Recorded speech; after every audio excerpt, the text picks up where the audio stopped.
guys, and welcome to the third episode of the Factually Opinionated podcast. My name is Nola Nova. Welcome. Today, I'm joined by my co-host, Timber Tamber. Mr. Timber Tamber. We have two guests today. Please introduce yourself, guest little people. My name is Rolix. Hello. My name's El Shondor. Hello. Hello. And he's got a blast. He's got a blast. We got a blast, Got a man. blast. got a blast. All right, so we're at this week. We're gonna try something different. We're gonna try doing it over Skype. Just makes it a lot easier on everybody, and Yes. it works just as well. Plus, it is snowing here where we are, It is. and And he's It's cold. snow, like 7 or 8 It's- inches. It's ridiculous. yeah, it's a lot. And some of you Northerners might be like, "What pansies?" But like, we're in the South, like we're not prepared. I'm not even from an area where it snows, so it's Yeah. bad. Yeah, Exactly. Mr. Sunny California. all so the time. it was- Half an inch is scary for me.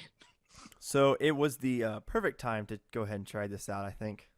Yeah, that was great timing. Considering we're all stuck in our places, yeah, except for me. I stupidly ventured out. I actually didn't have any problems going out until I got home. I was literally like 30 yards from my house, and my car, because it's up a hill, my car just stopped going like right before the crest of the hill. So I And did you like, did make it. yeah, it was a real You bummer. get So I was there. like, I got out and I kicked the ice out from behind my tires and the wheel well and everything, and then I just like shook my steering wheel violently and floored it, and eventually it just kind of like went up. I'm surprised you like Yeah. didn't get one of your roommates to like come out and like shove you along. Well, I called We- them. We And tried.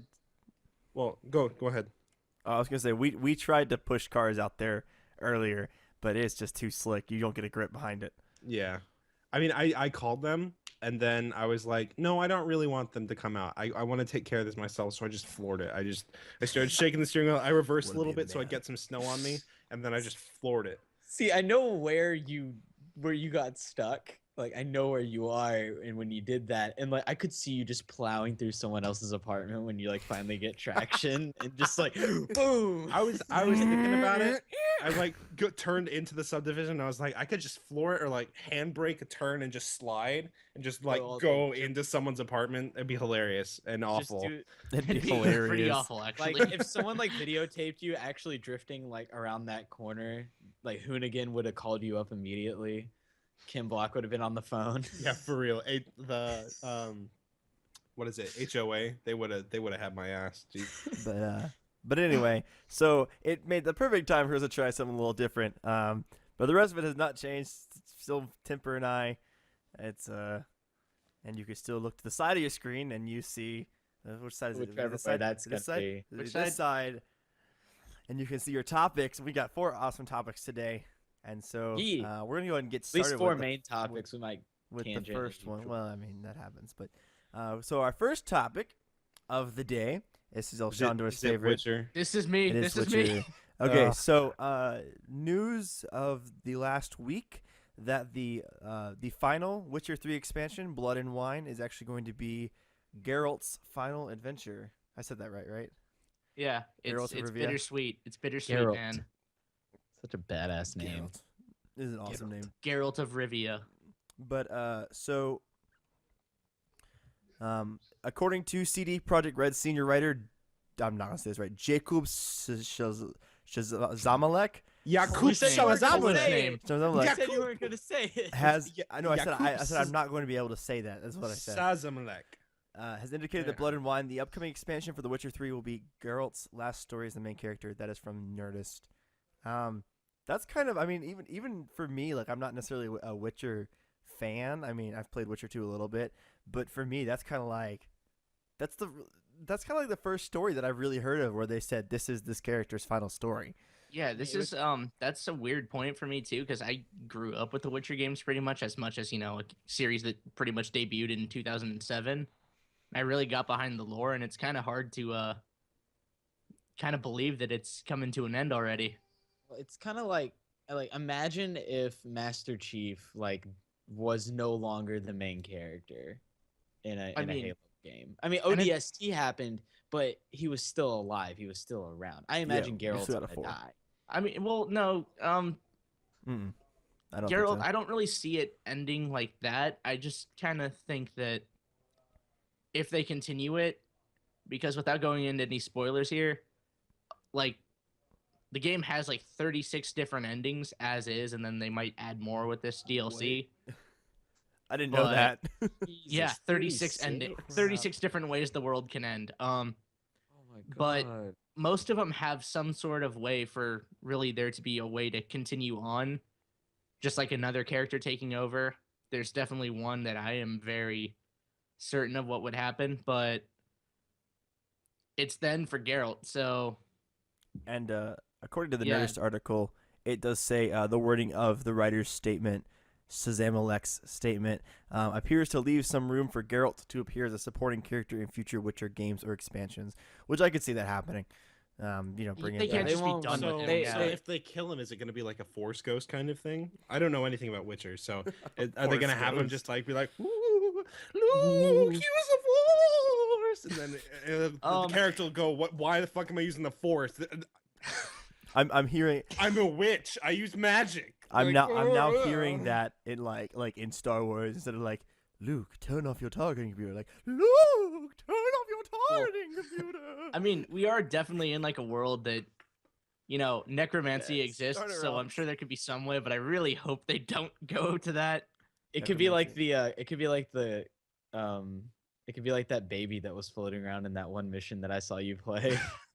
Like he What? just Yeah, he just the ghost baby of an aborted fetus. What?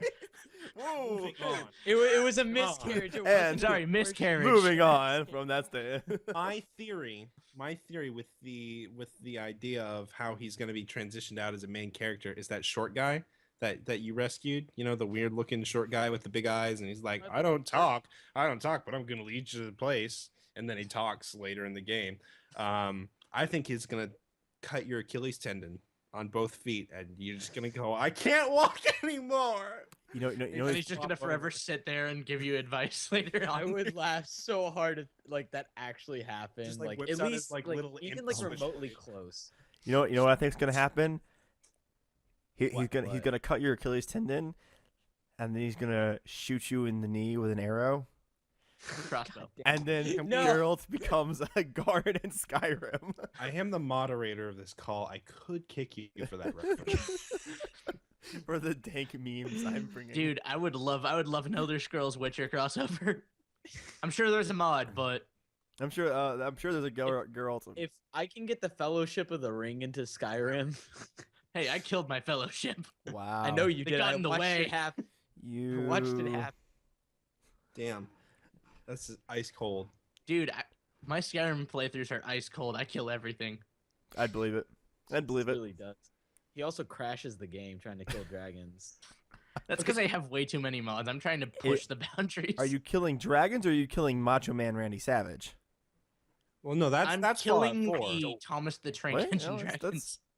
Oh, he's just Thomas the Tank Engine. Yeah, Thomas the Tank Engine is the only thing that matters in Skyrim mods. That's it. And Oh, the yeah. mod that when you put your sword away, your helmet goes away.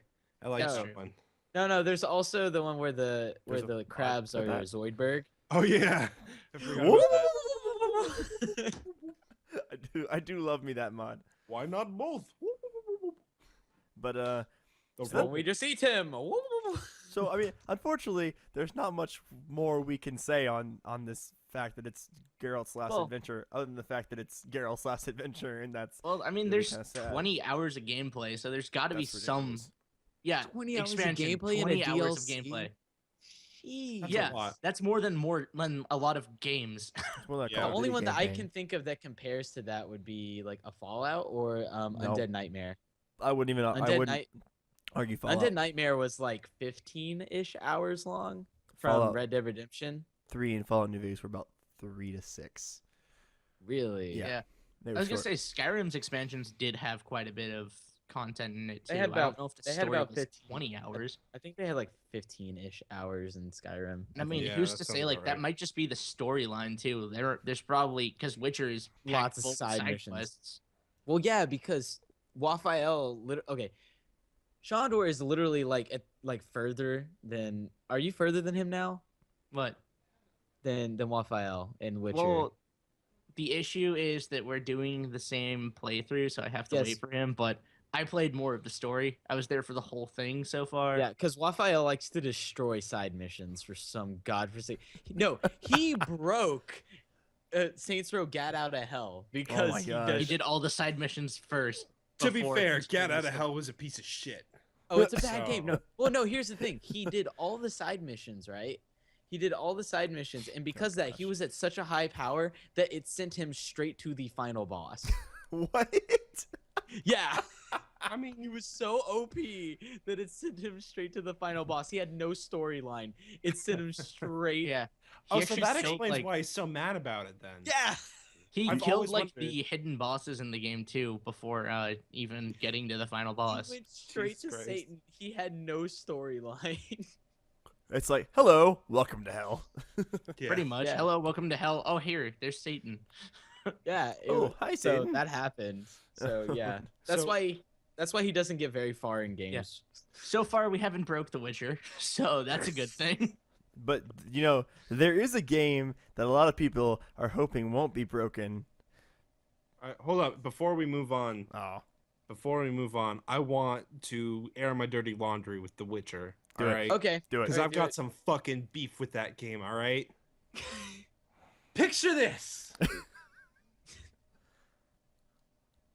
The Last of Us. The Batman games. Whatever else Troy Baker was in. The voice acting is just amazing. Troy Baker does so well with everything he does. He puts so much effort into his performance and it's just amazing. And then you look at The Witcher and it has the most ass script writing and voice acting. Like holy Yeah. shit. You're not wrong. I have to say, the script writing is more of something you have to experience yourself. You came at a really bad time. Oh, gosh. But okay, I've I will watched say you that's a play dull like 4 point. separate times though is the thing, and the script is like, especially with the main character, the script is like when you found that little imp kid, right? And he's like, "What's the matter? Are you mute? Why don't you talk? Oh man, Hello. will you That's lead me because to the we- place then? What did little Timmy fall in a well? Oh, okay, let me follow you. We will go That's to because this we place." haven't always been choosing the best dialogue Oh, my options. gosh. We kind of just choose like, Roll oh, that's for funny. charisma. We're gonna go with that. I mean, either way though, like every Yeah, I get dialogue you. option should have like masterful, like artistic, like voice acting. You don't want a piece of shit voice actor. Yeah, I will That give you wizard that. came The voice from the acting moon. is definitely not something to like write home about, but the story, like that itself, is Fair enough. Fair enough. really up there. Like you have to experience it yourself. 36 different ways the game can end. That's pretty dynamic. That is pretty dynamic. I can do That's that. that's quite And- up there. Don't even get me That's started on the Better than combat. Combat is Fallout like 4. best system I've had. Now the one beef I have with The Witcher is this. Why does every stinking man in that game have to have the most ridiculous bowl cut? Like, did everyone in Poland in like 1200 have like the straight up like coconut head bowl cut? Probably. It's Coconut just Coconut head, I mean, oh it's only gosh. like one city, but yeah, every peasant in there has a bowl cut. why? Because they're That's the most peasants. hideous haircut. I feel like it's like just, the guy in charge just like, you're gonna have a bowl cut. There's no end. I You're feel gonna like look like you got beat up in middle school. I'm sorry. I feel like we had an Oprah moment, like you get a bowl cut and you get a You bowl get cut. a bowl cut. Everybody gets a bowl cut. Yeah. I dig it. But yeah, Oh, no, God. it's funny because I made a little joke in there. You're talking about like 36 endings compared to Fallout 4, which has all of like 4 different ones, but 2 of them are like the same. That's nothing compared to Mass Effect 3. One ending. One ending, One ending with 3 different, different colors. Yeah, that sounds fun. That pissed me off so bad. Real quick side note. I don't know if either of you guys, any of you guys, not either, because there's 3 of you. Did Troy Baker do the voice acting in Dying Light? I Maybe. know. don't believe so. I'm not sure. How about this? People watching the podcast, put the thingy in the comments. I Did got Troy it. Baker do it or not? He's already got it. I already He's- got it. he's- Well, hold on. Let's pause for spoilers so people can pause the podcast Yeah. and go. and comment. Spoiler, we are So- going to tell you if you did. Yes. Just So if you think about want to, yourself first.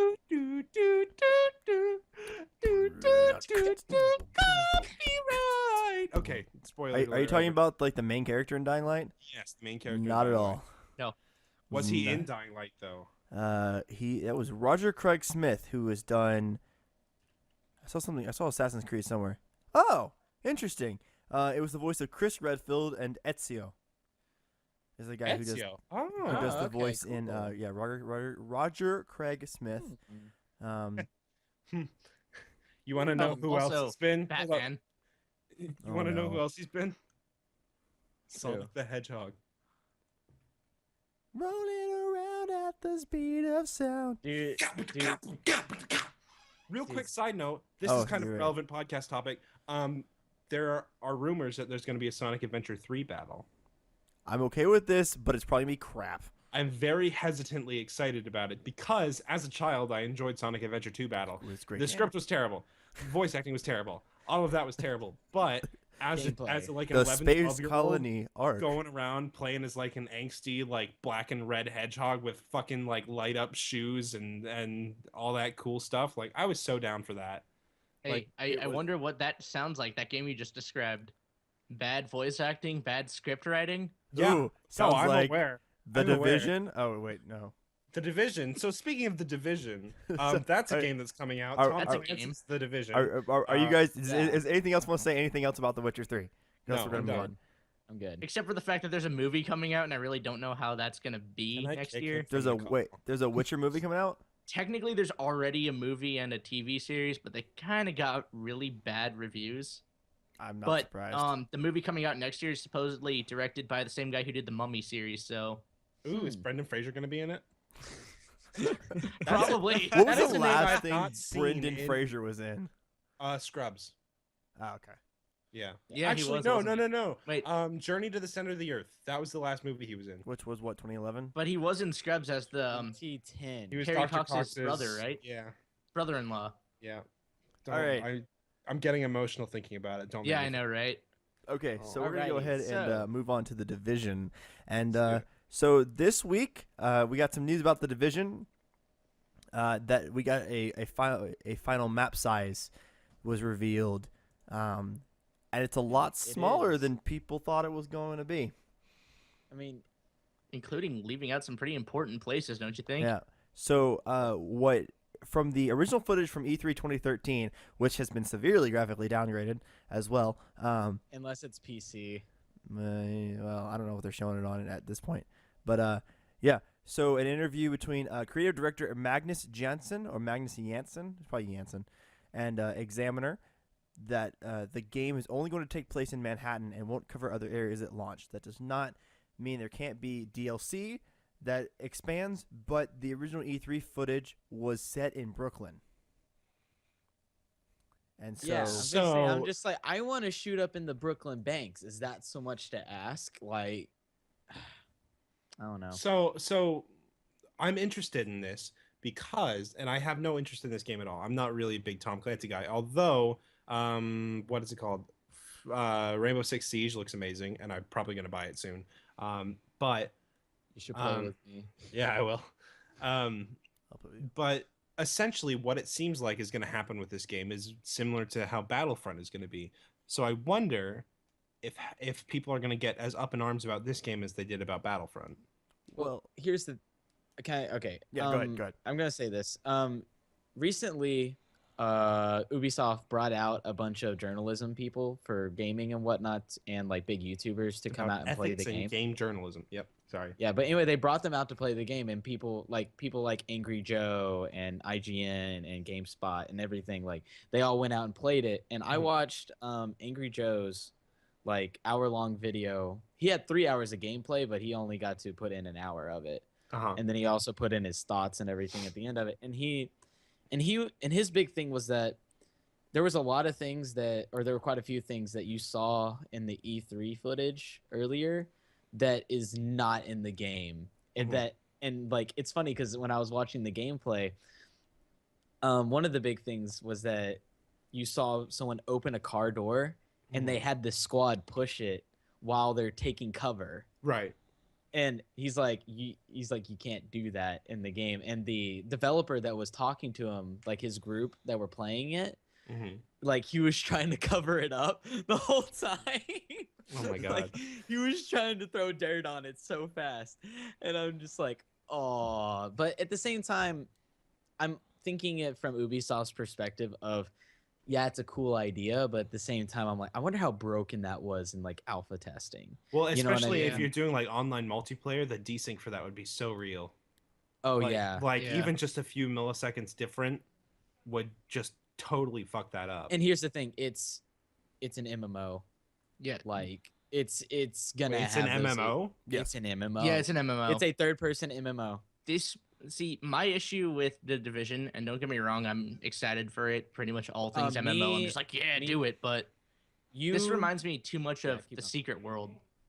I never played the And- Secret World. I've never actually even heard of it. I never played the Secret World. I played the Secret World a lot when it came out, and it had a very similar kind of thing to it, where it was super hyped up, was gonna be like this, WoW killer that every MMO aims to be now, and You're never it gonna just kill WoW. to me didn't deliver.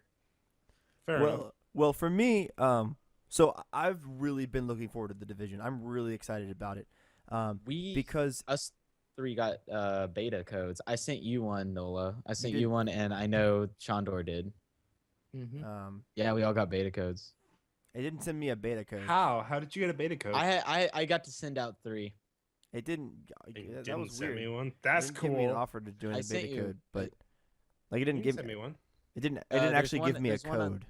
I sent one to Nola personally. I sent one to the Vestinium email group, and then I sent one out to a buddy of mine that really wanted it.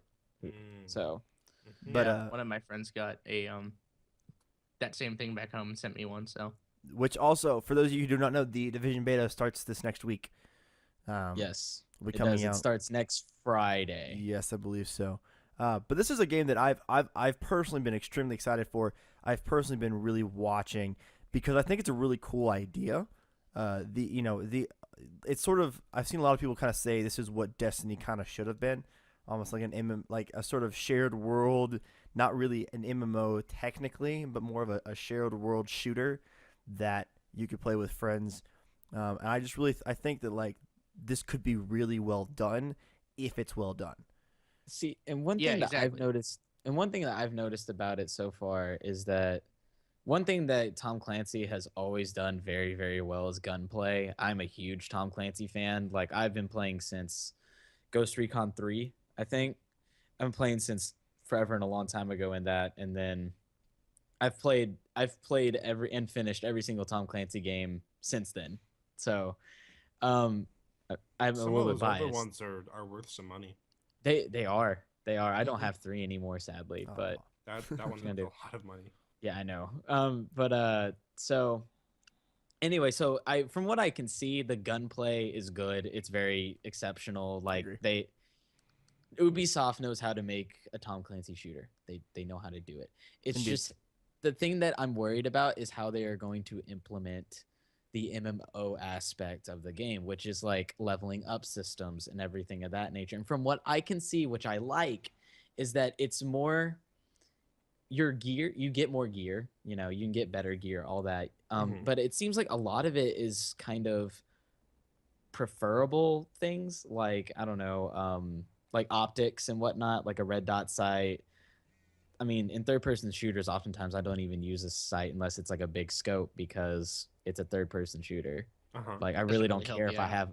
I don't really Yeah. care if I have iron sights or not. And so, to me, it looks like the gameplay is more based on personal skill, but I could be very well wrong. I'll get Fair to enough. find out next week. I mean, So- that was the issue. Again, when I brought up the Secret World, that's kind of what it was promising, but there was a very real gear progression. There weren't any character levels, but you still got experience to unlock points. So, like, technically you were level 0 the entire game through, but you kept Mhm. unlocking skills. You kept unlocking gear as you progressed through. So I just see this doing that kind of thing. Well, I- It hides it. It hides a. It hides a progression system. It's That's still what a it's progression system, but it hides it. That's what that was, and this game just reminds me so much of that. And don't get me wrong, I really hope this game delivers. I hope so because I want this to be awesome because I love this concept. I love like the world of the Division. I love the idea of it. Well, one thing I do want to say on this map size. So like I said, the E3 footage originally showed Brooklyn, playing in Brooklyn, and so people were like, well, this map's going to be huge. But one thing Yes, it's Manhattan. yes, but so the current map is solely in Midtown Manhattan, so it's not even a full island of Manhattan. What? Yeah, That but ain't right. but That's here's depressing.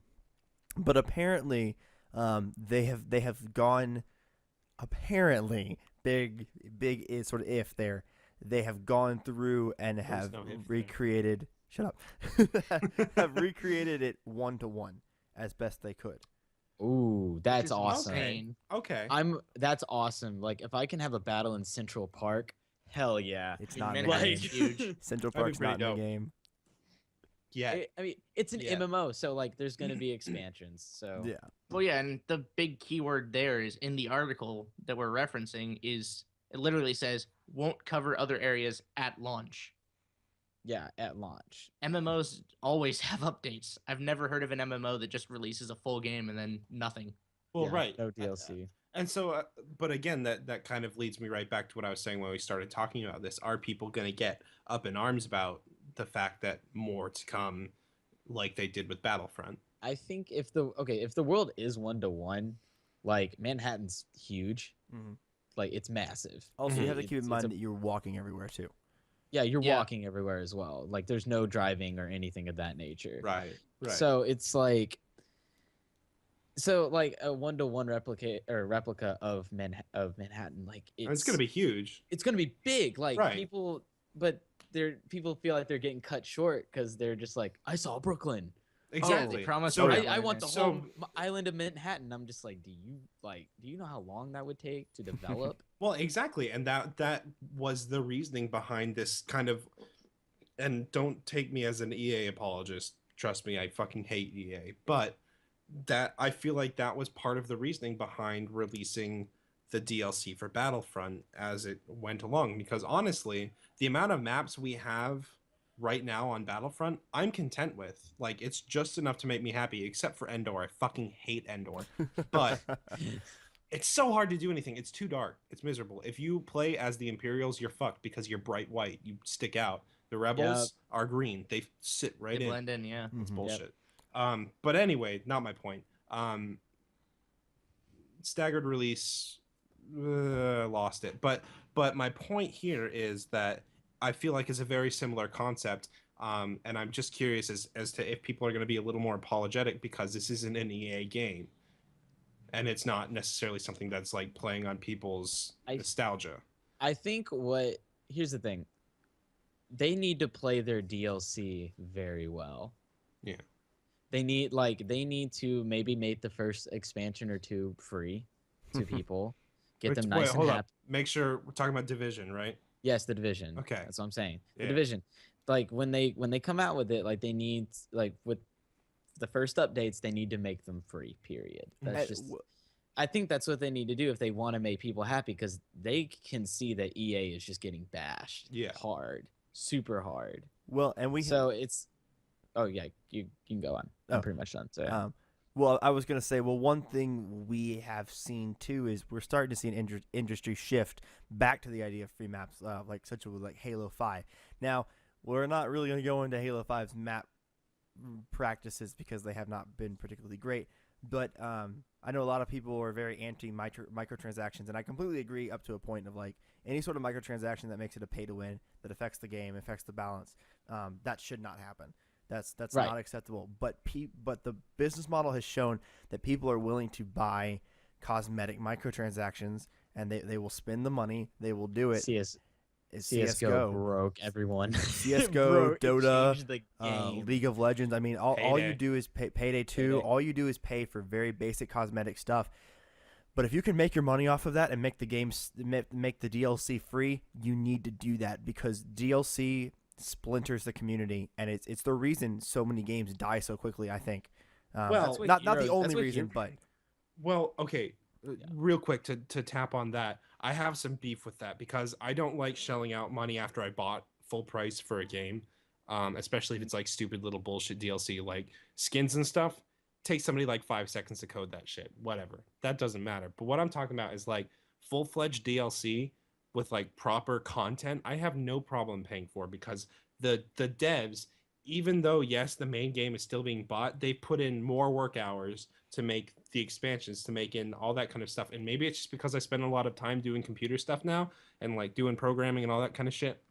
But if I was doing DLC content and not getting paid for it, I'd be like, fuck that shit. Like, and like obviously they're getting paid for it. They're still getting their paychecks. They're still getting their little bits of here and there from game sales and all that good shit.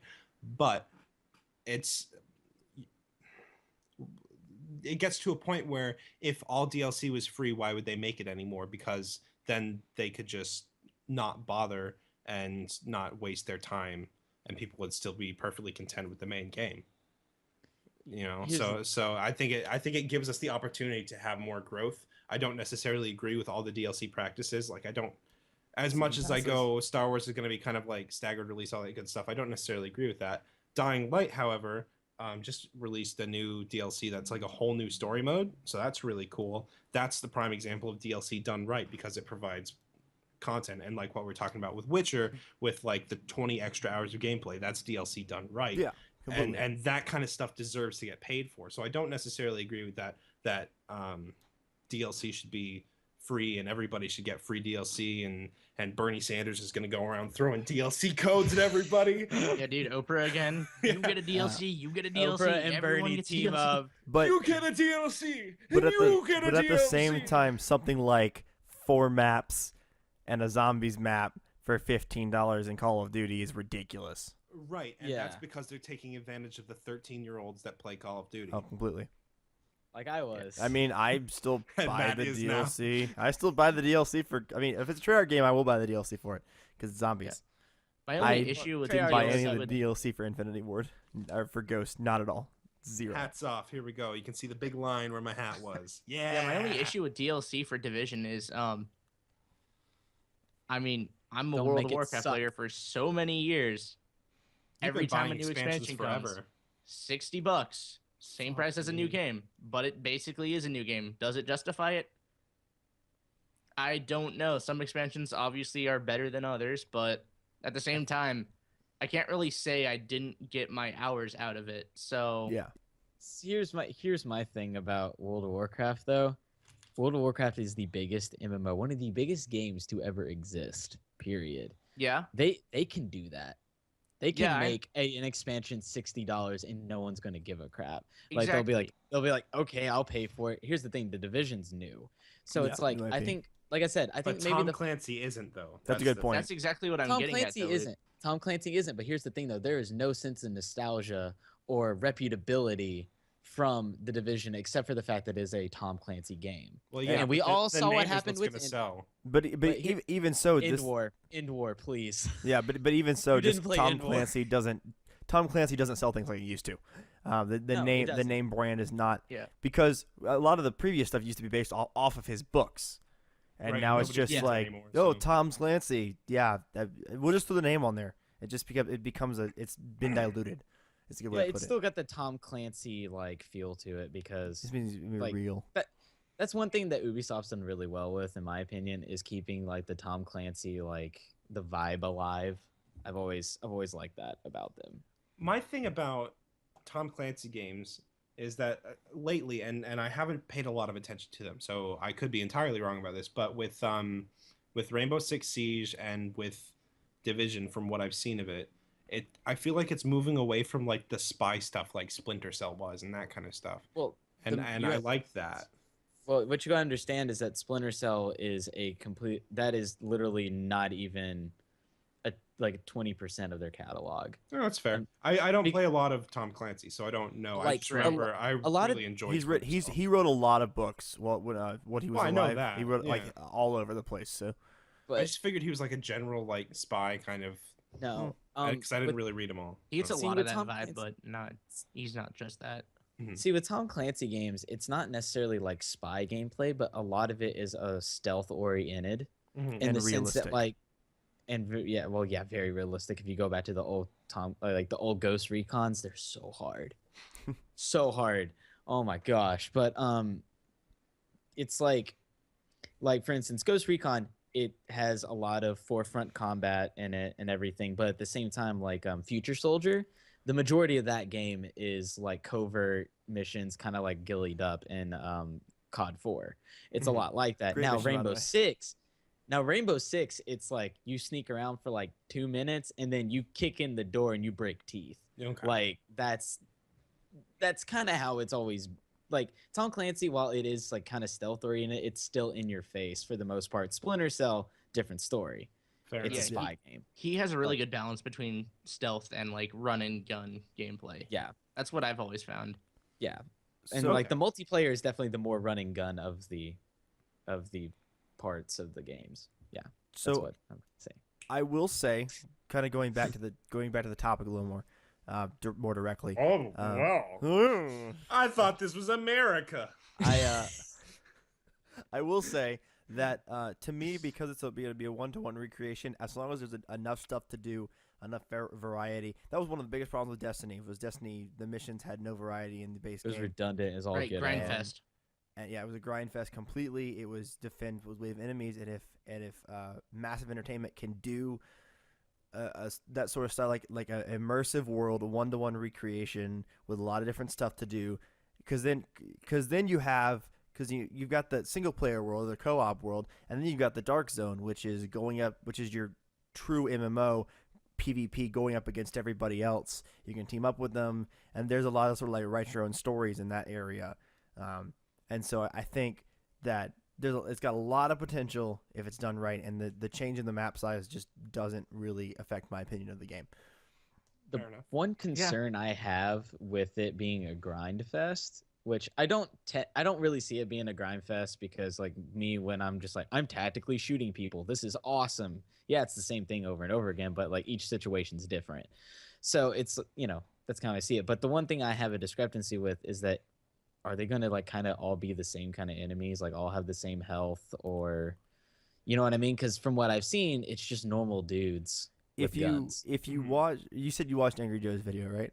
I mean, I've seen guys with flamethrowers. Well, Like, Angry Joe had a whole discussion about this, that apparently the way they've done it is that enemy types are based on like dividing real people. So you have your rioters, which are just your people who are trying to make a quick buck and steal quick things, and so kind of like scavengers. yeah, scavengers. Like you got like rioters, and apparently they have a weapon, an enemy type like cleaners.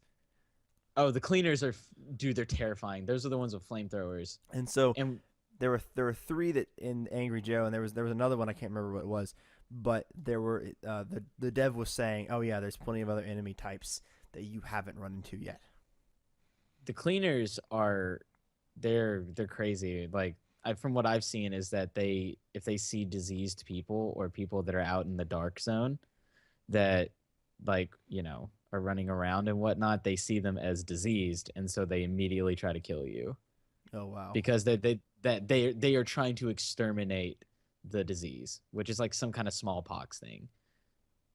Smallpox, typhoid, malaria. Yeah, but yeah, Malaria.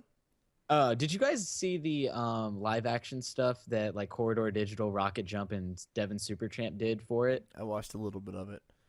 It's awesome. They did very, very, very well. I suggest going watching them because they're like 7 minutes each. Hey, And they're- put that link right here, right above me, or right below me, wherever I am. Put it Wherever there. he's not pointing, do Watch it. him be off the screen. Look at this. No, look at this shit. I'm pointing everywhere. You're You pointing can't everywhere. stop me. You can't stop the me. pointing. Also, But yeah, they're awesome videos, and I suggest you guys go and watch them because they teamed up with Ubisoft. It was mostly Corridor Digital that did a lot of it, but they did a fantastic job.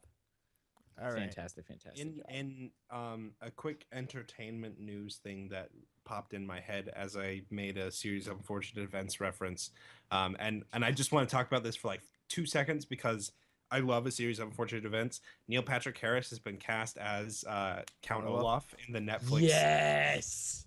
Yes. Oh, So I love excited. NPH. Wait, they're making a Netflix series based on that? Yes. That is amazing. I'm so excited because I love the movie. Excited. I'm You I'm- love the books were- movie? yes, Dude, the because, books were my childhood. because and yes, the books were amazing. But if you look at the movie as a separate interpretation from the books and not a book purist kind of thing, it was a really good movie. Fair. That's That's fair. fair. I really enjoyed it, and I think Jim Carrey, while he avoided the more creepy sides of Count Olaf, I think he fucking nailed it in the context of that movie. Like the from the get go in that film, it's really goofy. It starts off with the happiest elf. Like, come on. Mhm. But I think I don't know. It's just that movie has me not knowing how to feel because it's goofy and terrifying at the same time, and I'm like, what the fuck? Like soda banana bite me, and then they almost get hit by a train. Like Yeah. what? I mean, that's a lot like Tim Burton movies, honestly. Yeah, exactly. That's Tim exactly. Burton in general. Yeah. You guys have heard about that adaptation of Scary Stories to Tell in the Dark they're doing, right? Yes. Yeah. I'm With excited Guillermo for del that. Toro. Oh my gosh, I don't think I'm gonna be able to watch it. I really. Del Toro is amazing. If Del I love Toro does everything it- he does. No, I'm not gonna be able to do it. I like that book scarred me as a child, and it's like that book was seriously creepy. Like that was a very well written book. It was, yeah. Okay, And so the drawings. moving on here. But Moving so, actually on topic. so and next, so our next next- topic is actually one that Mr. Rollick suggested. Yeah, here we And, go. would you like to talk about it? So this is something that hits home to me because I'm a dual citizen. So I'm British and I'm American, and so I like to keep in kind of. I know, I'm playing for both sides. Look at this shit right here. Boom. Doesn't matter that I show this because it's expired, but boom, passport, prove it. I'm actually British. So it's something that hits home to me because the mayor of London has always he's always been kind of pushing for youth to get more involved in technology, and he's been trying to kind of find a way to speak to the younger generation a bit better. And he's been making pushes as long as he's been in office for like programming classes in schools and that kind of stuff, so that the younger people who are maybe afraid to go, oh, I'm going to go and learn this on my own on the internet kind of thing, or they don't have the resources to do it, can do that in school with qualified people as opposed to random people online and all that good stuff. Not to say that that's not a good outlet, but anyway, so he gave an announcement on Minecraft, a video in Minecraft in a scale replica of London, which is really cool. But essentially, they're making this giant 10-day festival called Games London, and it is so much going on. It's so exciting. I wish I could go.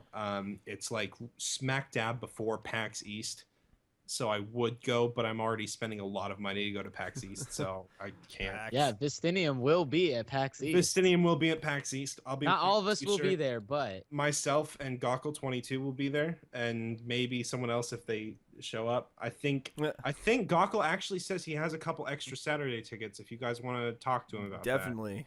that. I might do that. I'd be down. So talk to him. I don't remember off the top of my head, but that's aside the point. So back to Games London. Games London is a massive 10-day event. There's going to be an event called Now Play This, which is an event at the Somerset House that has a number of games on site for people to come and try out and play and that kind of stuff, with like various speakers talking about like their games, how they made their games, all that good stuff. There's going to be a what's called a games finance market, which is aimed at finding people who want to fund people to make games with game makers who don't have the finances to do it. So you can take kind of like, it's almost like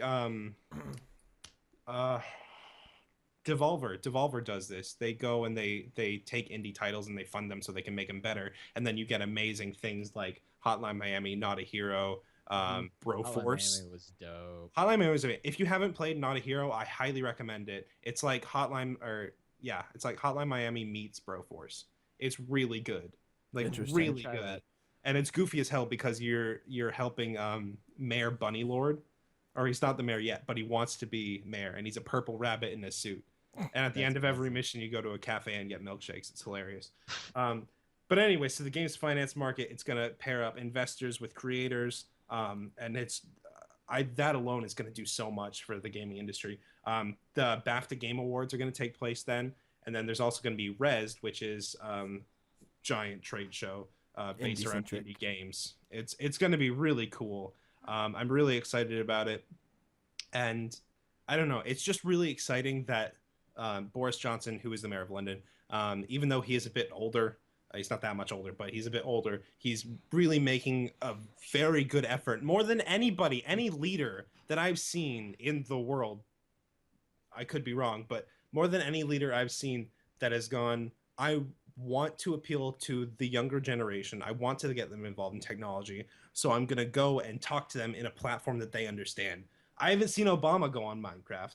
I That's haven't true. seen the Queen go on Minecraft.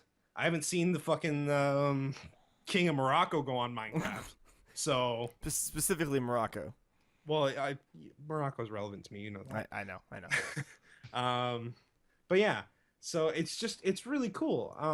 I'm really excited about it. I think it's going to do wonders for the British gaming industry, let alone the whole world, because it's going to kind of spark. Well, I think it's just an example. Yeah. Also it's going to affect American game developers as well, in the sense of this. You have game studios here in America that own game studios over in London. Mhm. For Rockstar instance, North. Rockstar North. prime example.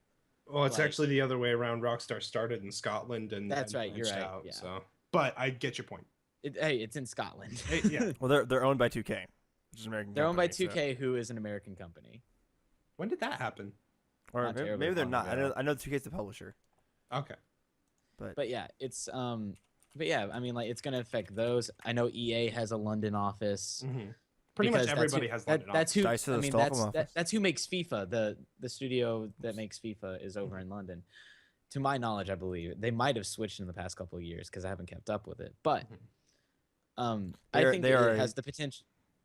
Okay, but Sorry, go ahead. it has the potential to affect like American games as well. I Oh, think. definitely. And if I think if America sees that it's going in like, it's doing wonders for like their technology and everything, then we could definitely implement it over here. Now, is it going to work the exact same way? No, because we're America. We're a Yeah. completely different country. It's a different culture. Just like how it wouldn't work the same way in Australia, or it wouldn't work the same way in Japan, even though Japan already does a lot of that. Yeah.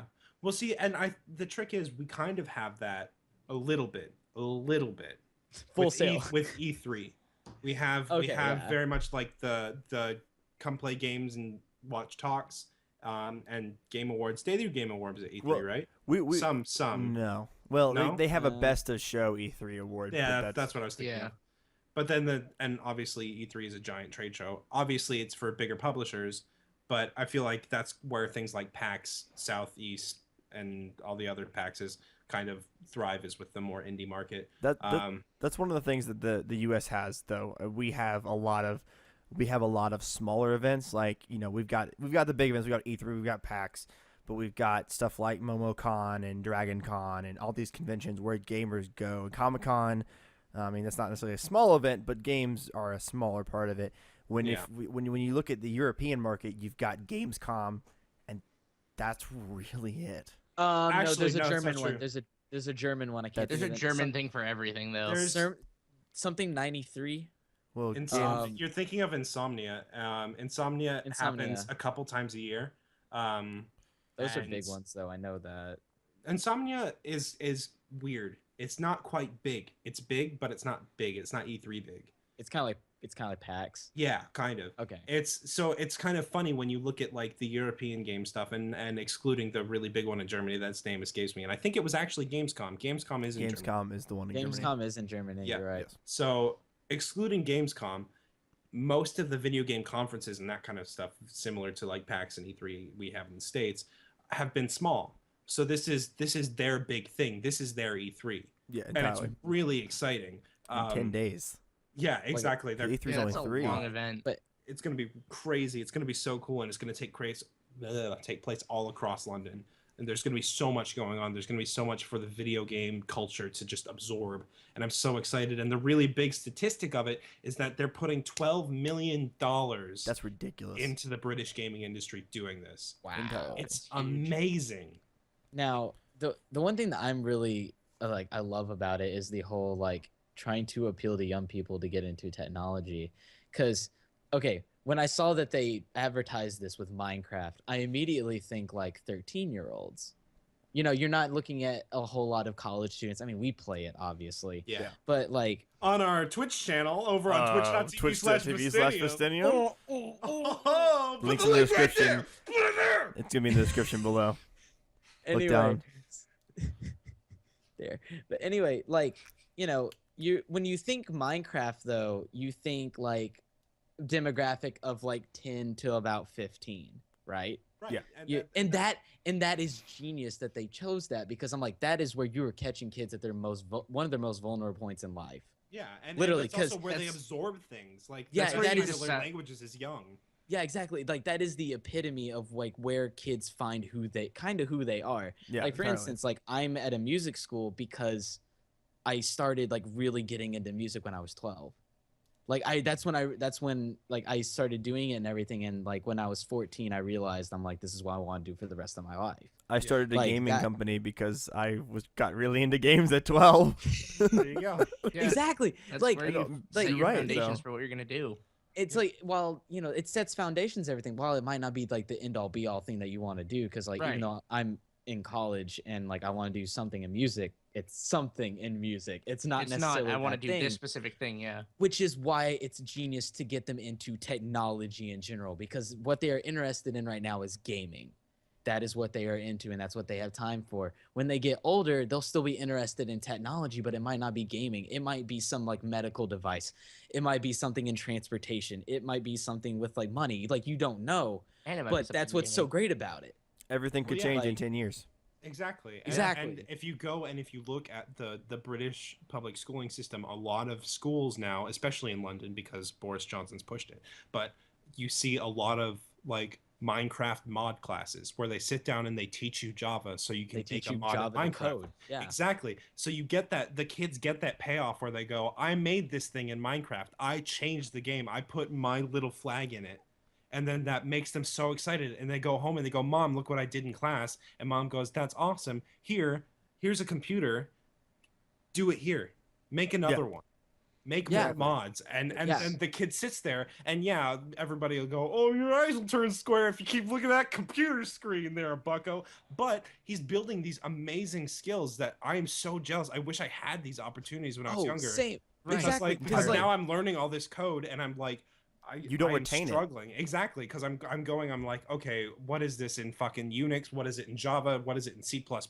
Like I can't remember all that. no, that's the thing. Like I'm looking at like my little cousin right now, prime example. He's just about to go into high school, right? Mhm. And in middle school they are teaching them to code.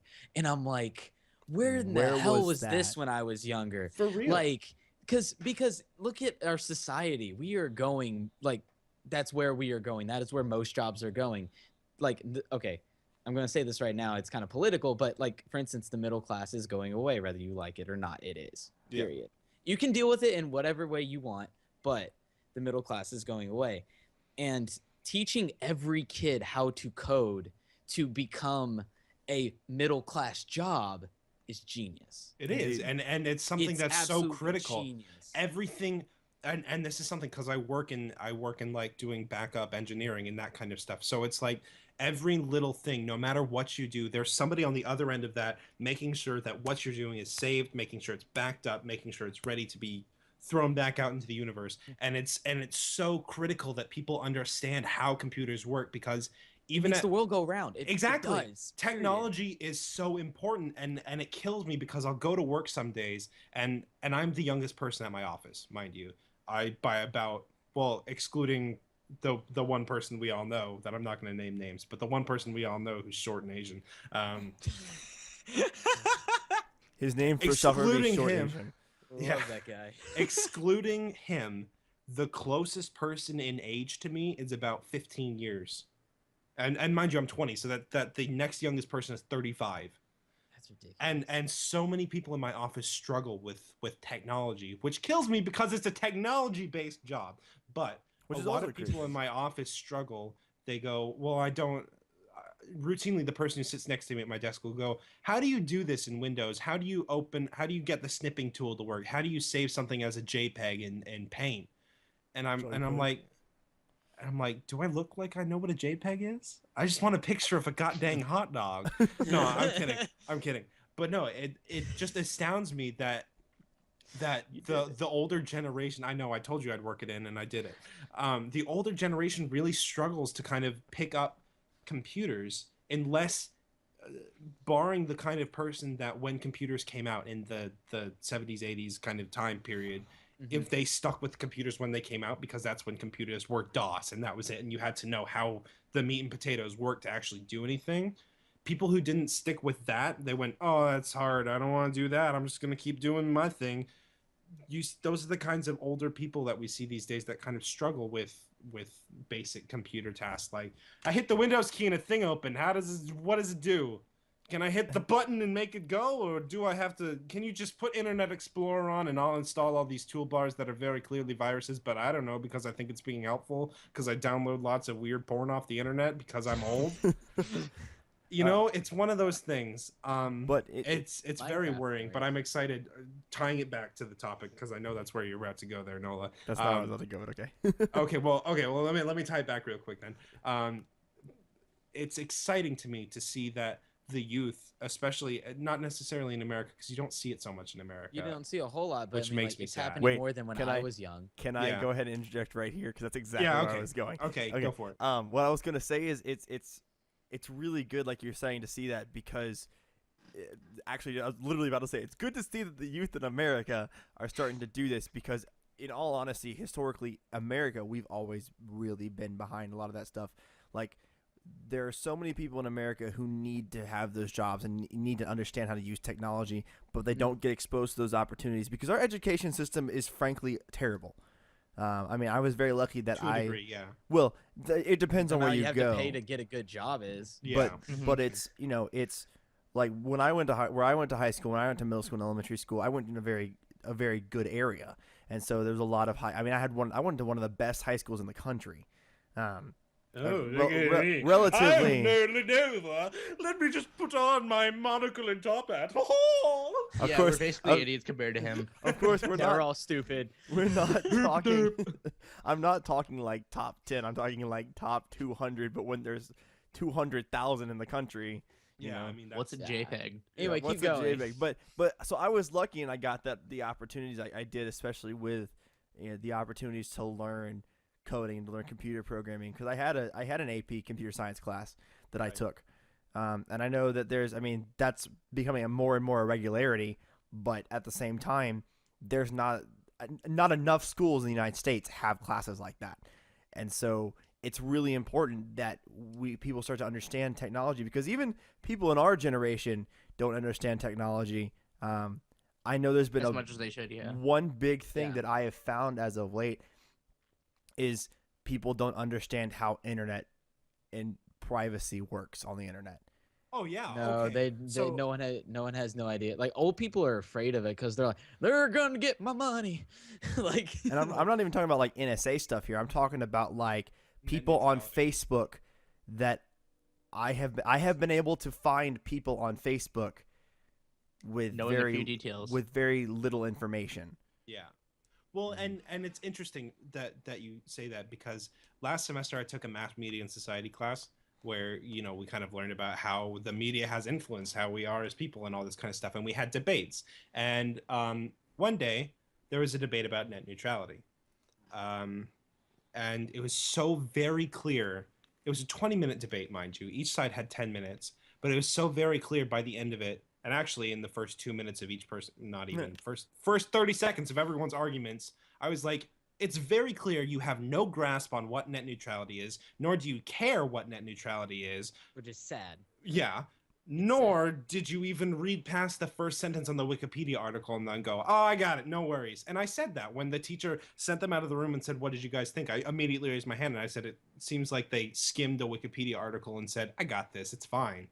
Yeah. And it was so crazy to me because when the teacher asked us what we thought, like what our opinions were based on the arguments alone, not based on what we knew about net neutrality, which, mind you, I was one of the few people, I think out of 3 people in the class that knew what net neutrality was and could explain it.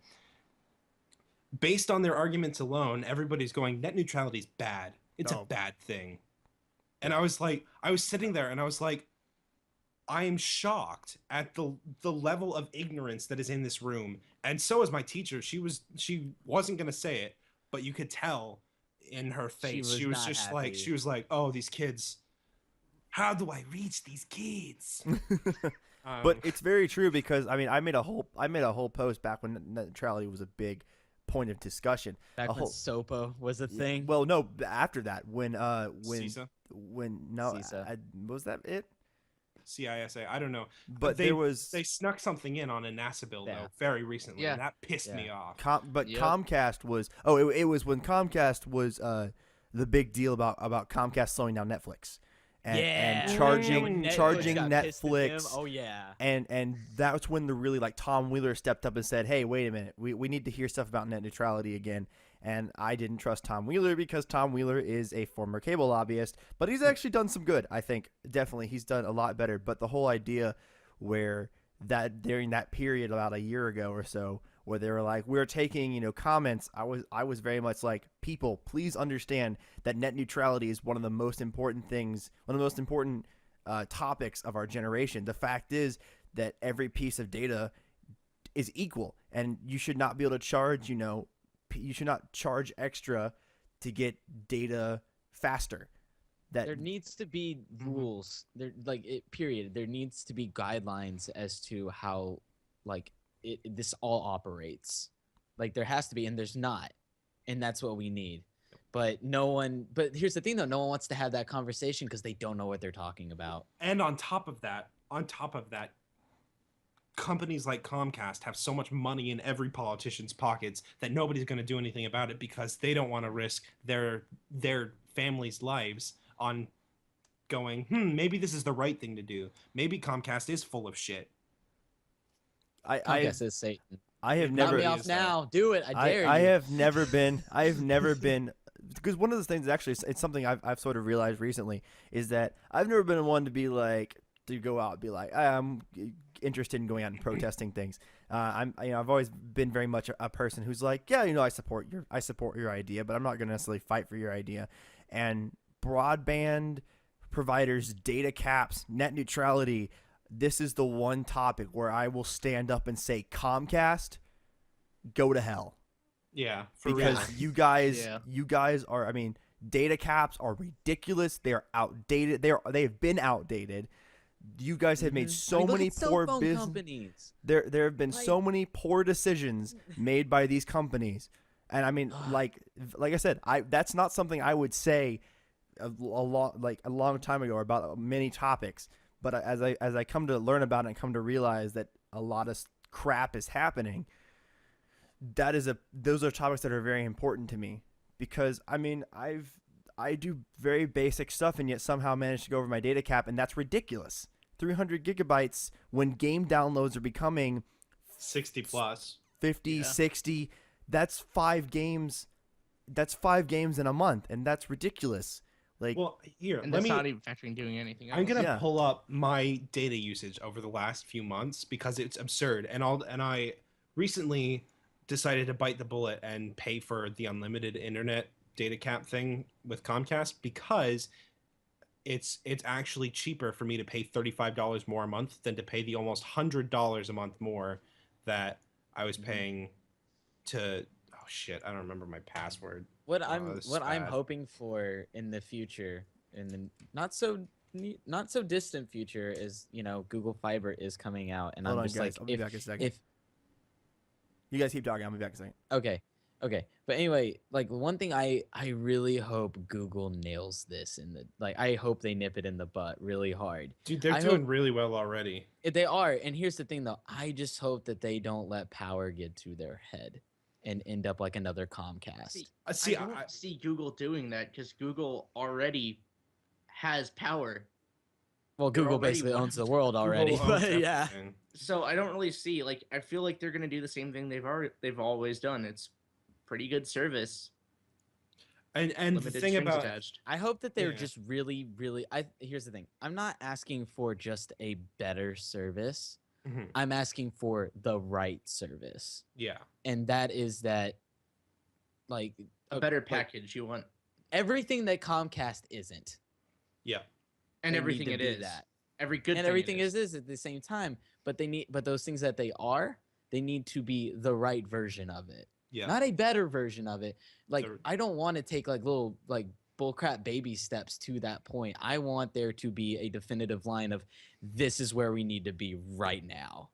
and Agreed. just do it right there, and just knock Comcast out of the water or have them follow in the footsteps. Well, see, and that I argue is exactly what Google Fiber is doing, because they've come into Nashville and gone, you know what, Comcast, we're fucking sick of your shit, and everybody in Nashville's fucking sick of your shit. So now we're gonna rip everything up, put some fiber in, make it affordable, Like and the street, and like give it to the two people. streets Exactly, down from 2 me. streets down from you, you have Google Yeah. Fiber getting installed, and they're starting to do it down on Old Hickory, which is Really? yeah, Yeah. Wow. it's okay. coming out here, which is really exciting. Less so 'Cause- because I'm moving in 4 months, but still very exciting. I mean, I know that they've been saying that.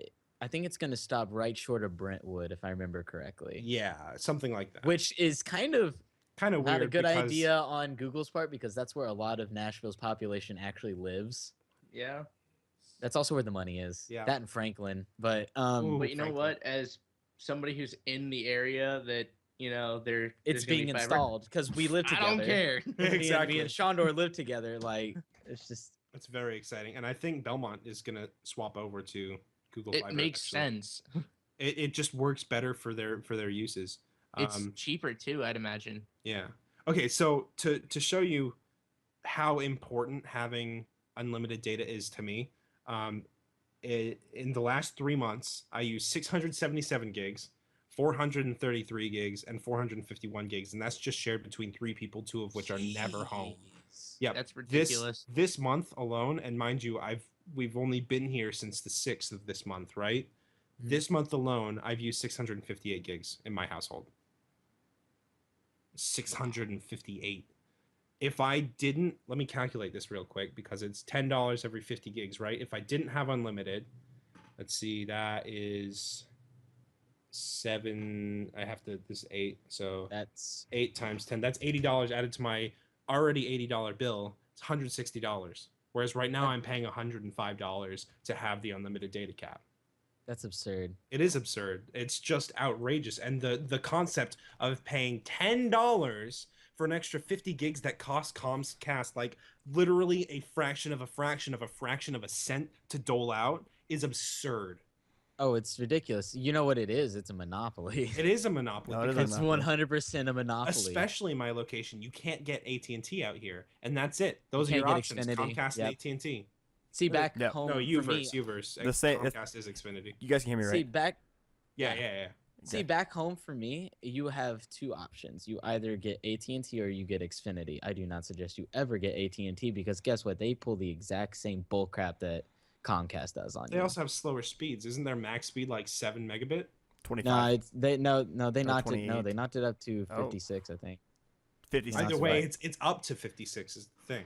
So Yeah, you're it's- really only going to get like 5 or Well, 6. and unless they're you gonna do go, the business- "Well." Unless you do the business one where you can get like 12 gigs a second or something like that. That doesn't exist. You want to know the best thing about Comcast? No, you know that there's like a super internet thing. Like I can't remember where Trust it's me, being implemented in America. It's there like is a lot. 200 There's- something gigs. Yeah. It's like I 200 mean, something gigs a second. where I work, we use that. Like, Okay. Yeah. But like, Okay. I've never heard of like a commercially available. No, it's not commercial. I said business. Well, yeah, I said- but business people, So consumerly available? consumerly available, but That's not a word. business. I mean, I was gonna get business for my house before they gave us unlimited data cap. So anybody can get business. So, That's one fair. one thing I want. Do you want to hear something crazy about Comcast?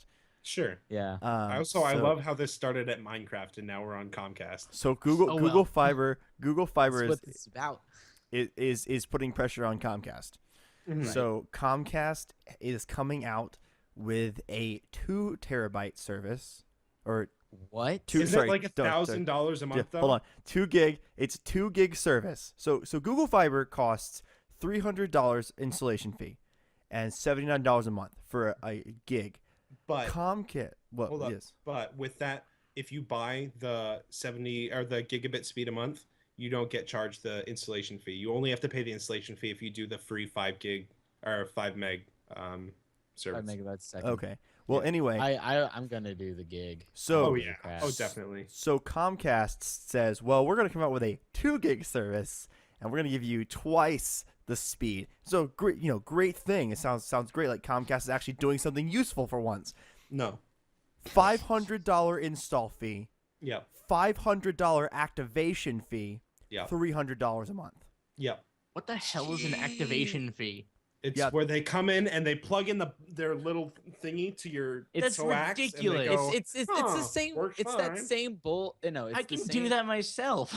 No, it's the same bull that they do for like ticket pricing on Ticketmaster. It's like, oh, you're getting. It's like you're paying for the base ticket, but then you're also paying for Yeah, the you're using their convenience of service buying fee. it online. Yeah. The service fee. Yeah. But it's like you're Really? already getting money. But you This know is a that's load of $5 crap. versus like 500. Yeah. But it's the same concept. It is the same concept. Yeah. It's the exact same concept. Like, it's just a load of crap. To plug It's- in a fucking cable? Are you? Yep.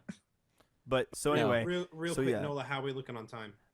we are running out, so I'm gonna go ahead and move on to the last topic.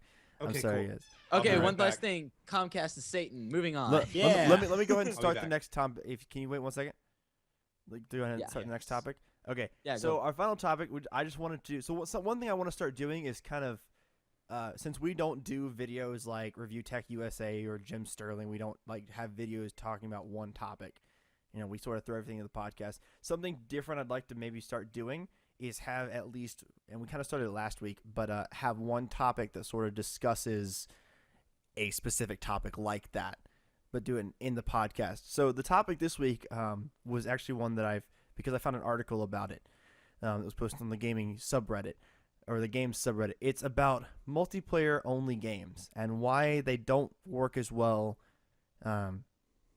Essentially, what the article claims, it's on CPAS game design, and what they claim is that it's not the fact of that it doesn't have a single player, or because its pricing is that you're good to go. You go. Yeah. Let me just read it. The common thought in the online gaming community seems to be that these games are failing to create lasting communities because of two things: undesirable pricing models and/or a lack of single-player campaign.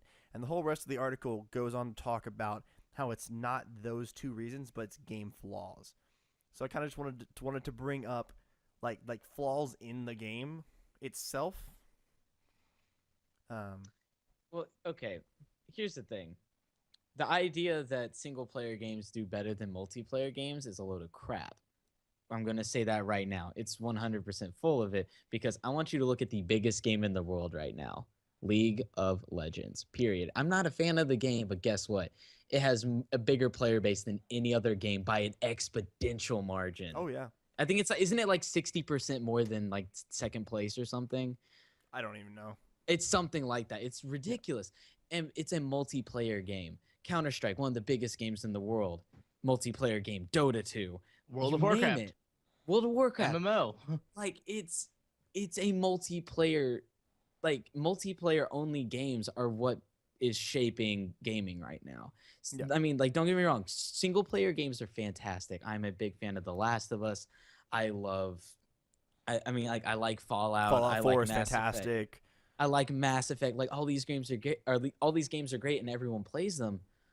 But the games that really do well are multiplayer only. Welcome back, Ross. Now, the pricing scheme behind them with like aesthetics and whatnot, I mean, like, there might be some, like, I don't know, like, for instance, like skins in Counter-Strike. Yeah, there might be some ethical things with it because it's kind of like slot machining and whatnot.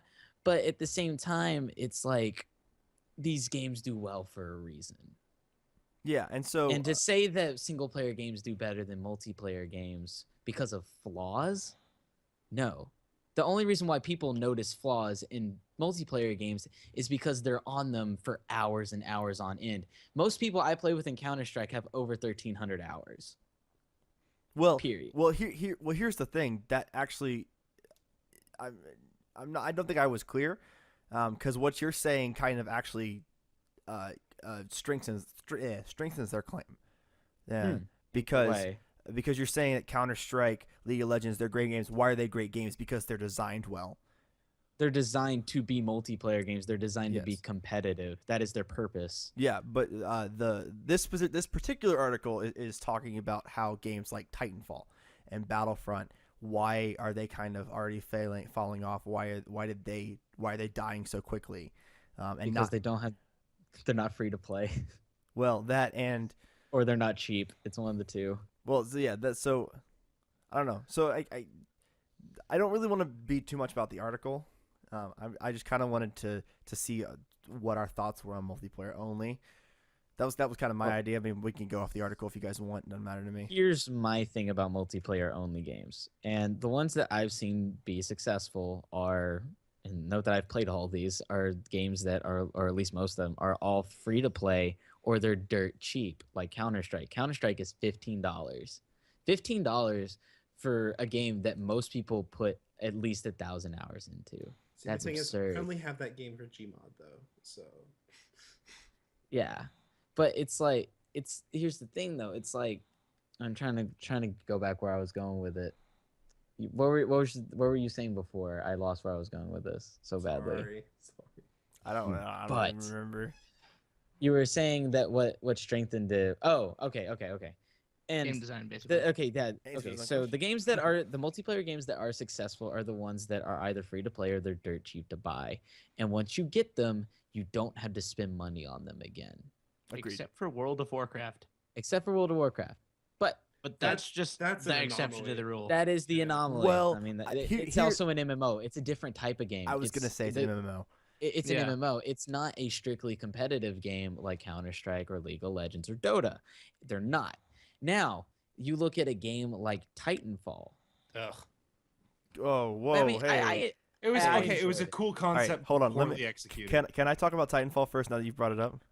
Wait, can I finish my thing? Sure, go Can ahead. I finish my Let him thought? finish the thought. Okay, so Titanfall, full price game for PS4. I'm pretty sure it came out on PS4. Did not am I come out for correct? the PS4. Xbox One. Yeah. Okay, that's what it was. Anyway, full price game for Xbox One.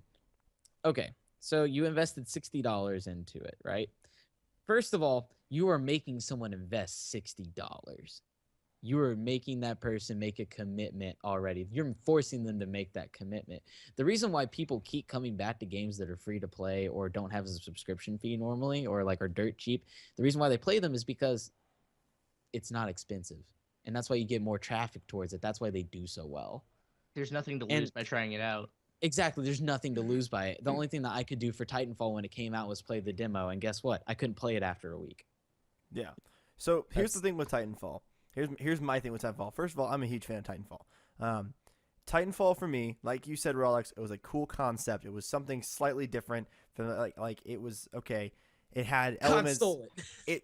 It had elements. It had elements of everything. I mean, it really did. It was like okay, it's got your Call of Duty gunplay, your Battlefield size maps. It's got your Crisis wall running power armor stuff, and it's got your mechs from any mech game. But it all sort of melded it really well. And one of the big things for me with Titanfall was Respawn Entertainment. I understand now why the Call of Duty games since Modern Warfare 3 have been terrible.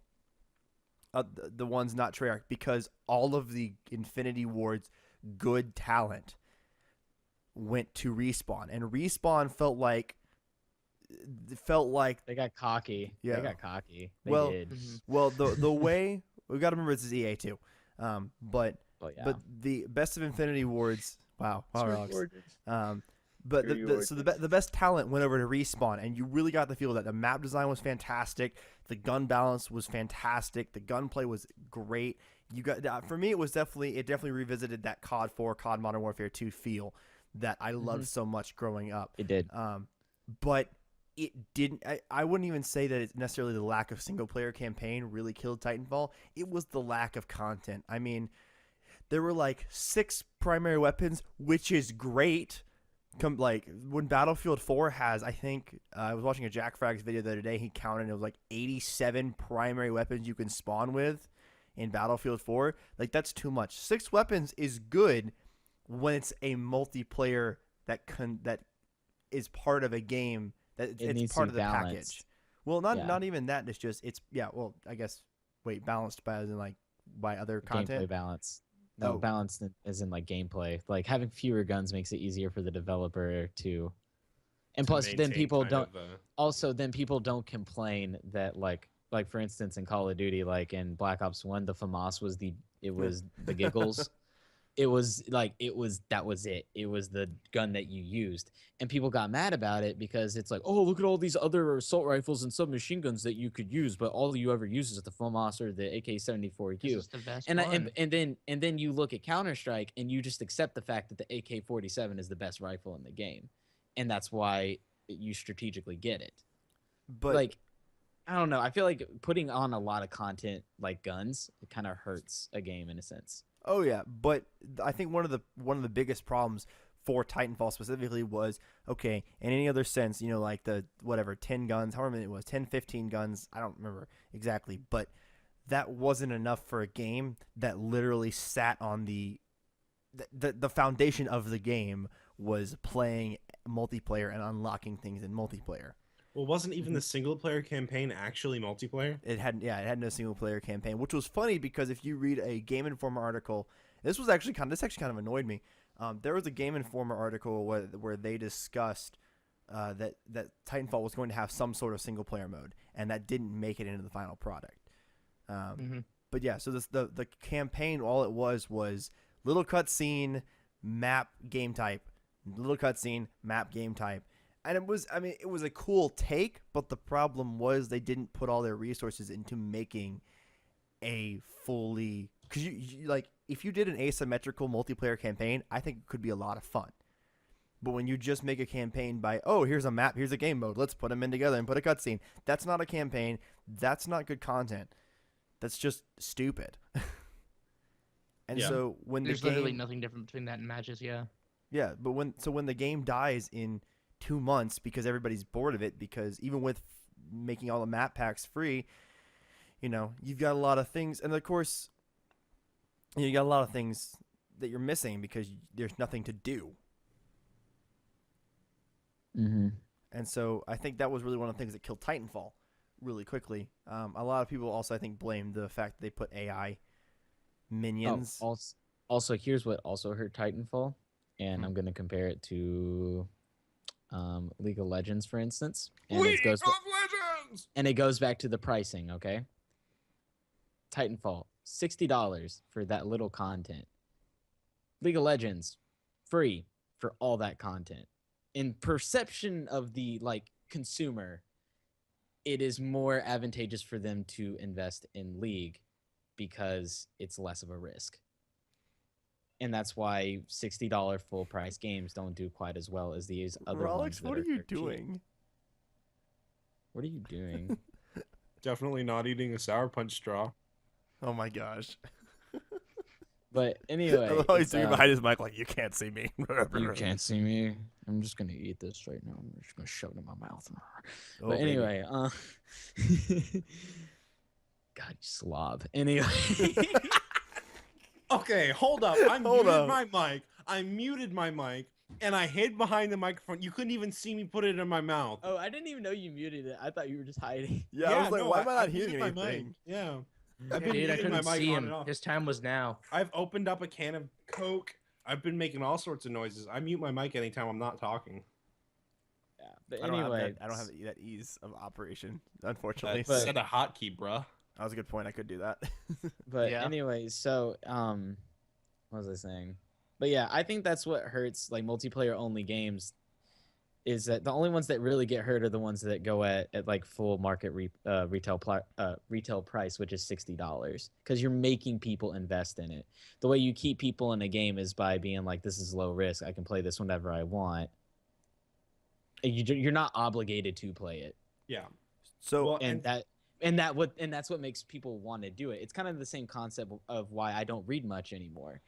For instance, when I was little, I read a lot. Like when I was in lower elementary school, I read a whole lot. But then when I went into middle school, they introduced this thing called the star reading system, where I had to read a certain amount of books over a period of time. And guess what? That remember made that. me hate reading, Yep. because Exactly. that made me do things that I enjoyed doing. In a sense, I already did it on my own. I did it at my own pace. The fact that I had to do it at someone else's pace for Someone their else's sake, bullshit government made up pace. it ticked me off, and I didn't like it. And ever since, I haven't enjoyed reading as much as I used to. And I think that's kind of the same concept behind why people don't want to play $60 games, is because they're like, when I buy it, I have to play it, or I have to play it a lot, and it's either they have that resentment towards it of why do I have to play you, or they get burned out on it real quick because they're like, I have to play this now, so I get my money's worth out of it. Exactly. And see, that's where it comes in where, and you've all heard it and you've heard V streamers and Gawk will make fun of me for it, but I'm always like, when somebody's gonna go and buy a new game, be like, oh, I'm gonna go pick up this for my PS4. I go, use my phone number when you check out and you'll get 20% off if you go to Best Buy. It's like that way it kind of alleviates that a little bit. You know what I mean? Mm. And that's why I'm so intense about finding like deals on games. I don't buy $60 games anymore. I find I don't either. the amounts of crazy deals. I mean, I No, bought I do. Fallout 4 the week of release for $20. Like the physical disc. Like I have it right here. But keep in mind, $20. he got 20% off, and he had Best Pro awards, I believe. And on top of that, I applied for the in-store credit card, and they gave me $20 off that. I got that and that terrible Amiibo Festival game, which was terrible. Which The one? only- Which won our worst game of the year? Yes, the only Yeah. plus side of that game was this adorable Digby Amiibo, and he looks Aw. so sinister with the lighting in my room right now. Yes, he Yeah, does. But- does. He looks but- evil. I got both those games for $40 total, Okay, which is amazing. But well, Alex, can I interrupt you real quick? Hold on, I'm going somewhere Let- with let me this. finish. I'm Okay. going Yeah, somewhere go with for it. this. So while I'm talking about saving money while buying games, here at Vistinium, we're partnered with Green Man Gaming. I was wondering if you So- were going there. So You went there. if you watch our streams, if you're watching this podcast and go, damn, I wish I was playing some really fine ass game, but I don't have $60. I only have $48.99 or less. That would actually be $48 with the 20% off if you bought a $60 game, but that's not the point. The point here is if you really want a game to play and you see us like playing GTA 5 or something and you really want to play that game, or if you really want one of the most like from their list of anticipated games of 2016, which includes Far Cry Primal, which I've already bought. I've already pre-ordered and all that kind of stuff. I'm pretty excited for it. I think we get 25% off with Green Man Gaming. I don't know. I have to double check on that. I don't remember. But if you're really kind of like, I wish I could play GTA with Vistinium, you can play GTA with Vistinium. You go and buy it from Green Man Gaming through the link that's going to be right here, or in the description. It's gonna be in the either description. Or. We can put it in. We can do it. We have It'll the be in the technology. Okay. And But we'll I'm not have done. the logo somewhere. Yeah, who we'll knows? put it over there. But but yes, so 20% off. Use our link. We get a certain amount of profits depending on if you are a member of Green Man Gaming or not. So if you um, want to support us and make us do this a lot. Yeah. Yeah. The second we start making money, the second we can start buying more games for all of us to play together and do bigger giveaways and that kind of stuff. And the And second, with- and the with second your you make growth- my life So- worthwhile. Help us help you. Help and make us sure that help Raphael you. can eat waffles. Yeah, he needs to eat waffles. He needs waffles. It's a waffle fund. Okay, But- so Relics, unfortunately, I would like to hear something from you before we're running out of time. Aw, shit. So I actually want to hear one thing from you. What are your on multiplayer only games? You've probably the one who's played Star Wars Battlefront the most. Play the shit out The of new that game. the new. So what are your what do you think on that note concerning Battlefront? All right, so let's hit topics here. All right, so Battlefront is a really fun game if you go into it going, I'm gonna play a doofy ass shooter that's just fun to play and in the Star Wars universe. If you go into it going, I'm so fucking hardcore, I'm gonna fucking 360 no scope this shit from the other side of the map, damn, you're gonna have a bad time because Yeah, that's it's not a what casual Battlefront's game. about. Yeah. It is- Casual game. It is a very much casual game. It's not like a hardcore shooter. It's not like a hardcore like, yeah, get my KD like to 6,000, so I'm so great and better than you fucking noobs, blah blah blah blah blah. Well, you know, I feel like it's possible if you get a lot of time into that, but that's just me. But I will say the lack of like a campaign mode or like a story mode that I can go and kind of like goof around in the Star Wars canon. I would love that. It kind of bums me out that there isn't, and like the single player is depressingly bad.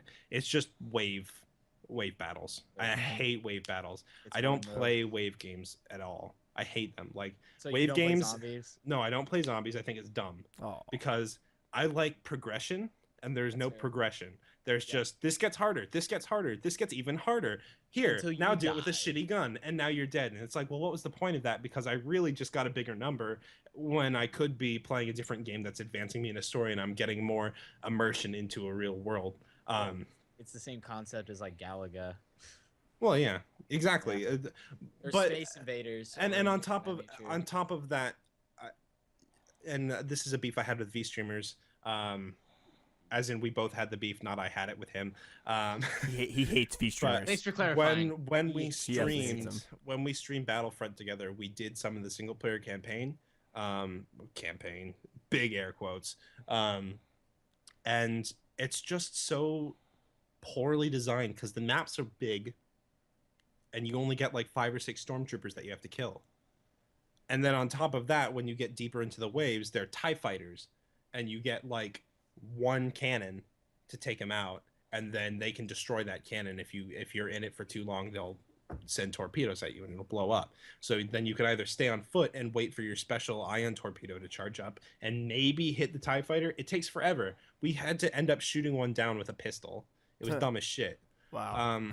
So my thing with multiplayer only games, because I kind of got off topic there, I don't know. I really like having a story to progress, but I also really love going online and just going to fucking town. Like, that was one thing I really liked that I think they did well with Super Smash Bros. Brawl, because you had what's it called? I don't know. The story mode in Brawl.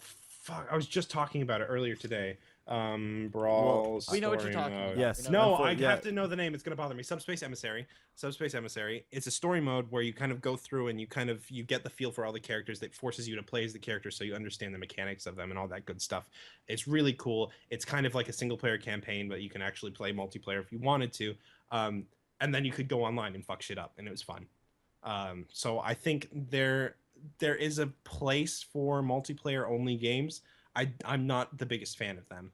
I'll play them because obviously I put like 60 plus hours into Battlefront, but I much prefer games that I can like get into the universe and have a good time, like getting to know characters and that kind of stuff. And see, Right. I'm the opposite. I am very much a multiplayer oriented person. I mean, right after I get out of this call, I'm gonna go play Heroes of the Storm to prepare for a competitive tournament. Like, That Vistinium sponsoring our team. Indeed. yes, that is a thing. But it's like I'm a very much a multiplayer oriented person. That is where I have the most fun.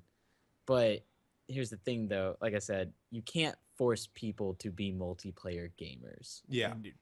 And that's why the free-to-play aspect or the cheap game aspect of it is why those games work and full-price multiplayer games Yeah. only don't work. Let them try out something. even cheaper with Green Man. Yeah, All do right. that. But yeah, let them try Sean- out something. So Sean, any final thoughts? About the whole podcast or just this? The multiplayer only. I mean, yeah, reiterating what Luke said, it's pretty much, to me, it's the cost, because when you're forced to do something, it's an entirely different thing. You could love it, but if you're forced to do it, it's just not fun anymore. Again, with the whole like $60, that's kind of a big deal. You feel committed to have to play. You have to get your worth out of it. Yeah. Yeah, just really rehashing what Luke's saying. And that's actually a really good point that I hadn't thought about. The fact is, because going to something that Timper and I had, you probably know where this is about to go, Maybe. with Call of Duty Black Ops 3. Oh. And I bought Black Ops 3 because of a Treyarch game, and you know, I had Fallout 4 at the time, which I was enjoying, and I was loving Fallout. I love Yeah, you Fallout bought, 4. like, one right after the other. But I remember bought it. that. So I bought Black Ops 3 because it came out before Fallout 4, but I didn't get a chance to play it that weekend. And then Fallout 4 came out, and I was like, well, I'm playing Fallout 4 now, and Black Ops is never going to get played. Now, but at the same time, I kind of felt like, oh, I have to play Black Ops 3. Great game, Relics. I'm so glad you bought it, but I haven't played more than 8 hours of it. this is I dope. just haven't had time. I really enjoy it though. That's fair. But Anyway, continue on. But yeah, so what I was saying being, the fact is that oh shoot, where was I going with that? Like you were saying, like I felt like I was forced to play Black Ops 3 because like I dropped $60 on this game, and Mhm. I haven't touched it. So Yeah, it's you have to definitely justify it. yeah, that's definitely a really Yeah. good point. And thankfully, I do enjoy the game enough to keep going back to it. It doesn't frustrate me that much.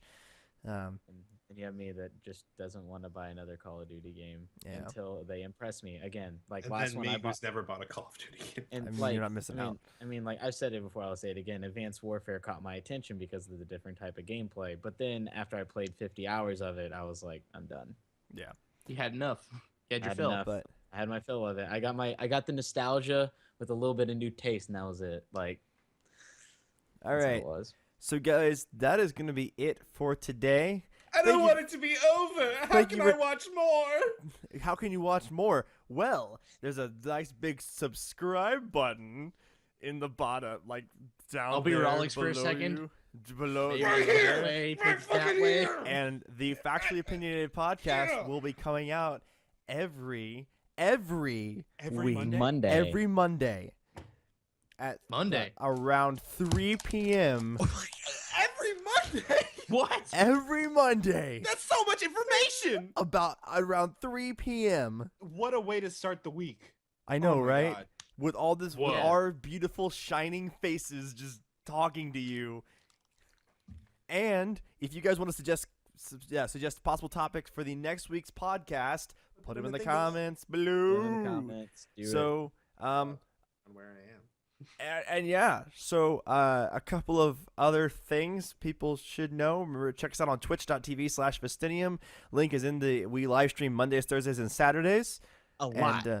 And and then a lot All in the time. between that. Lately, we've been live streaming a lot more than just Monday, Wednesdays, and Saturdays. Yeah, we have. Those are Monday, our Thursdays, and Saturdays. Excuse me. Monday, not Thursdays. Wednesdays. those are just My our bad. scheduled days. We stream all sorts of unscheduled days as well. Oh, yeah, Alex heads up our live streaming department. He's done a fantastic job of it. but I do. There's even the times you may actually catch us goof up and live stream a recording session. We did that this past week. We've had randoms. Twice. We've had With two We've different also had people. we've And also Tipper did it. we've also Yeah, I randomly did live it streamed too. Timper watching a video. We don't know how that happened. with me in the No. background. Dude, the no, It was like Ghost I literally- OBS. It's a ghost. Yeah. Yeah. Ghost No, BS. like I turned off OBS. I put my computer to sleep. I went to eat, came back, and then we recorded, and then all this and like we recorded and everything. You had your hookup, and then I turned off OBS, left, came back, and like my computer was on for some reason, even though I put it to sleep. It was on, and I'm like, that's a little off-putting. And then I just start. And by the way, because you definitely should. I have a virus. Well- I have an antivirus. Well, But what it's what that probably was Timper is that's happened to me. Like you put your computer to sleep and just like a small vibration just shakes your mouse, and Yeah. it's Might like, be it. hey, I'm supposed to You wake know up now. what? You know what? They did construction like on this street in front of me. That's Anyway. probably Like what it not was. That's long true. ago. So that might have been it. That might have been like the sound yeah. of like a dumpster or like a truck or something like slamming. What was It might what have was been weird that. was we were in your room for more time than it was. We were in my room for like broadcasting, 20 minutes, and, and it it's was started weird. broadcasting randomly. in the middle of me watching a War Owl video. You must have pushed a button or something. I Must have had to like a have- keybind or something, yeah. And it was in the I don't background know. or something. I don't It was know. It might be an OBS bug too. Let's be honest here. It might That's be. true. I don't know. I've had problems with OBS, so Either way, anyway. back to the wrap up. Also, don't forget about Green Man. I've been mentioning it Yes, a lot in the don't last few forget about seconds. Green here. Man. Don't forget about it. If you really like our content, support us that way. We don't have a donation button set up. We don't have merch yet because We don't have a Patreon. we need. We don't like, a put bit- ads on videos. yeah. Yeah.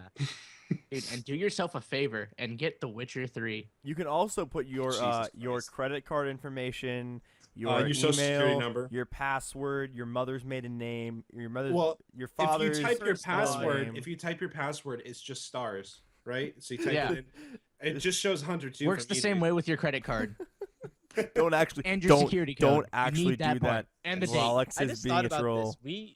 We should totally make some Vistanium stickers because I would have our logo. on a Oh yeah, sticker. we need to have that for PAX. We definitely. definitely Yeah, need to that needs But- to go happen. figure that out.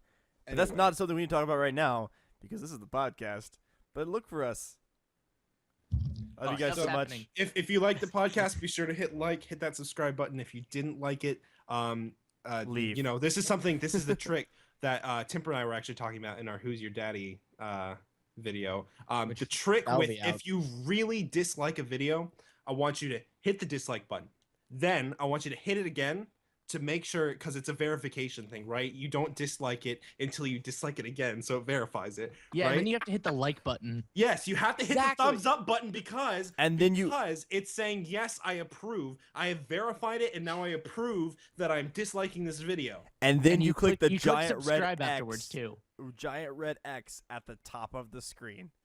Well, And no, then- not quite yet, not quite yet. You have to hit the subscribe button because To confirm it. Well, no, not even to confirm it. We're past the confirmation. The Oh. dislike is confirmed, but you hit the subscribe button because that way it's a built-in notification that anytime a video goes live, you can come and you can post Dislike some it. awful comment about our mothers right there the second it's out. You don't even have to watch the damn video. Just And don't forget- do the dislike verification and put a comment about how much our mothers are terrible because that's how you feel about them because you obviously know them better than us. Yeah, and on but that you note, you only- can go to twitch.tv/Vestinium and Do the follow same thing us in to chat. let us know that you hate us. Yeah, Click the follow button. Let us Yeah, know you when can we go you live. can tell us you hate us live. And Think you'll about see that. it Yeah, on the you can- overlay because we have chat. And you can watch us cry in tears of I will cry. pain. I promise and I tears will of not anguish cry. I because will you've insulted cry. me and my mother. I will cry tears. Oh, hey, Rolex, by the way. Speaking of which, when's the next time said people can go watch us and insult us live? Well, let's see. This video goes out on Monday. So Later tonight, that day. in about 3 hours from the release of this video, we will be live with something. God only knows what. I'm crying now because I was trying to do fake tears. God only knows what we'll be playing. See? But 3 hours from the release of this video, we will be streaming something. And All that right. something is bound to be amazing. It is. So, guys, please tune in. Again, thank you for tuning in. I'm Nolan Nova, I'm Rolex. I'm Tipper Tamber. I'm El Shandor. and this has been the Factually Opinionated podcast. Thank you for tuning in. This is Nolan Nova, signing off.